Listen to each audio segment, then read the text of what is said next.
right over there. See that little square thing by the wall there? That's all they had.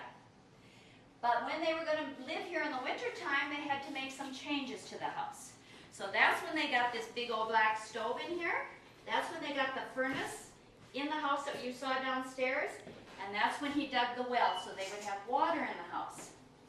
Now, they did not have electricity in this house. Wood box, that was another one of Charles's chores, to make sure there's always wood in that wood box. And take a peek on the floor. See all those little marks all over? Any guesses as to what made those marks?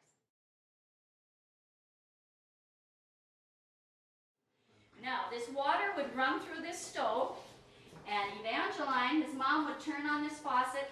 They had hot running water in this farmhouse 100 years ago. And that didn't happen at many farm homes at all, so they were very, very fortunate. I shipped here to Little Falls, and Mrs. Lindbergh loved to play her piano. This is how you would have been entertained in the first house. And we have so many stories about Mrs. Lindbergh and her piano. My favorite one to share with groups is she was playing the piano in the first house, just like you were, Maggie. Charles and his father are playing on the living room floor, and she says they're so loud, she has to play her piano even louder. So this whole ruckus is going on. One of the maids walks up to her. Mrs. Lindbergh thinks she's here to announce dinner. She doesn't want to really bother Mrs. Lindbergh. And finally she goes, Mrs. Lindbergh, rather nonchalantly,